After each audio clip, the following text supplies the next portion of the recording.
بلغ العلا بکمالہ کشف الدجی بجمالہ حسنت جمیع خصالہ صلوا علیہ وآلہ اللہ ملائکتہ یصلون علی النبی یا ایھا الذین آمنوا صلوا علیہ وسلموا تسلیما اللہم صلی وسلم وبارک علی سیدنا محمد وعلی آلہ وصحبہ وسلم۔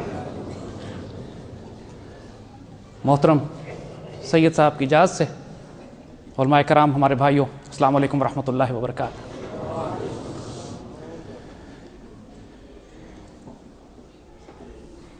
جب میرے آقا اپنے کسی امتی پر خاص الخاص کرم فرماتے ہیں، جب میرے آقا اپنے کسی امتی کو اپنے قریب کرتے ہیں، جب میرے آقا جب یہ فیصلہ فرما دیتے ہیں کہ اس کو انبیاء، صدیقین، شہداء اور صالحین میں شامل کیا جائے گا، جب میرے آقا اپنی امتی پر احسان فرماتے ہیں تو اس کو عشق رسول عطا فرماتے ہیں۔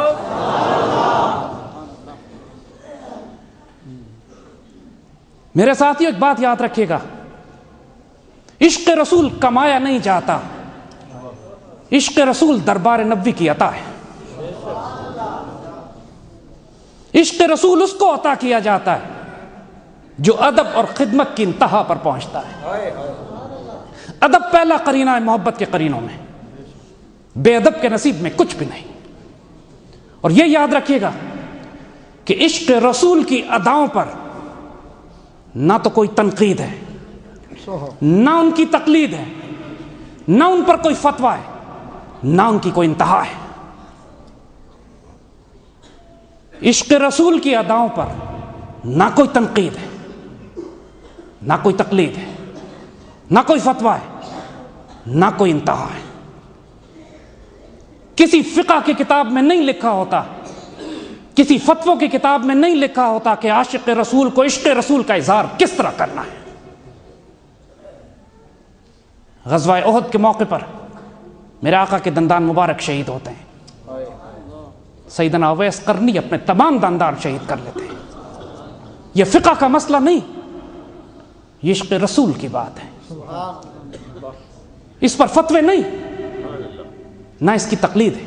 سیدنا ابوبکر، سیدنا عمر، سیدنا عثمان، سیدنا علی، آپ نے اپنے دندان مبارک شہید نہیں کیے۔ آپ کے عشق کا انداز اور ہے، آپ کی ڈیوٹی اور ہے، آپ کا مقام اور ہے۔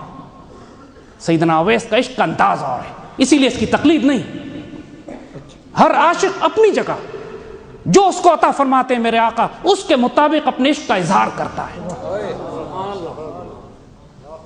ایک صحابی نے میرے آقا صلی اللہ علیہ وسلم کو دیکھا، زندگی میں ایک بار دیکھا، اب کالی کملی اوڑھے ہوئے ہیں، سردیوں کے دن۔ اس کے بعد وہ صحابی دوبارہ حضور سے ملاقات نہیں فرماتے، لیکن ساری زندگی کالی کملی اوڑھے رہے کہ میں نے اپنے آقا کو اسی انداز میں دیکھا۔ ایک صحابی میرے آقا سے ملے، گرمیوں کے دن تھے، میرے آقا نے اپنی قمیض کے تکمے کھولے ہوئے تھے۔ اس کے بعد سردی ہو یا گرمی، ساری زندگی ان صحابی نے اپنے قمیض کے تکمے کھولے رہے کہ میں نے اپنے آقا کو ایک دفعہ دیکھا ہے، ایسے ہی دیکھا ہے۔ اس کی نہ تقلید ہے، نہ اس پر کوئی تنقید ہے، نہ اس پر کوئی فتویٰ ہے۔ کوئی جاہل یہ نہیں کہہ سکتا، اعتراض کرنے والے کہیں کس کتاب میں لکھا ہے کہ ایسا کرنا ہے۔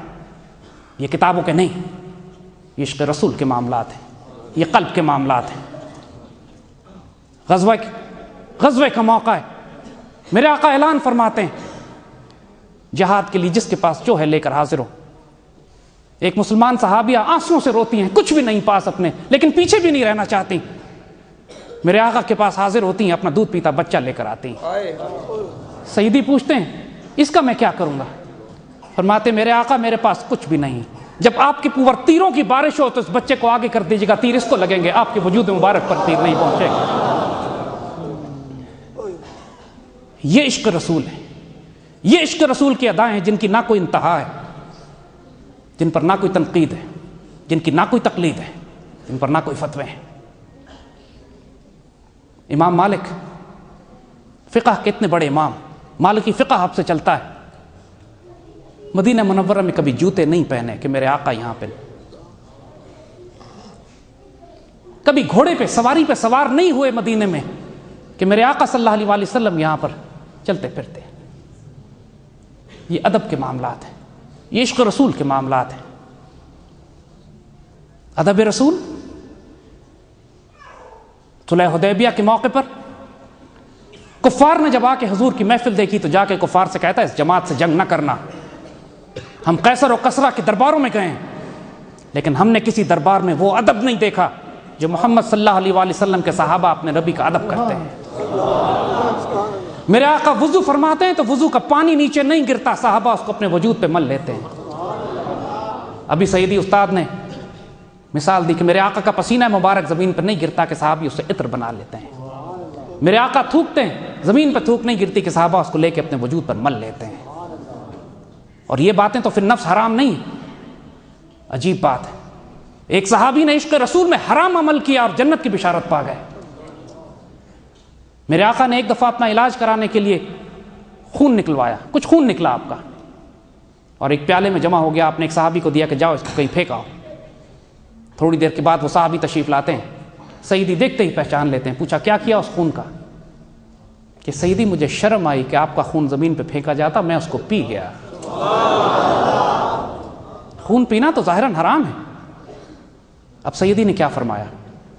سیدی فرماتے ہیں اب جس وجود میں میرا خون شامل ہو گیا اس پہ جہنم کی آگ حرام.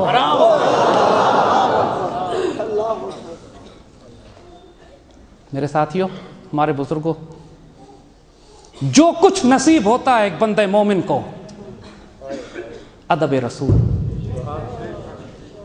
جو تباہ و برباد ہوتا ہے چاہے اس کے نماز, روزے, حج اور زکوٰۃ ساری زندگی کرتا رہے, دربار نبوی پہ آواز بلند کر دیا مال ضائع کر دیے جاتے ہیں. اس معاملے میں گستاخی کی گنجائش نہیں. دو گناہ ایسے ہیں جو میرا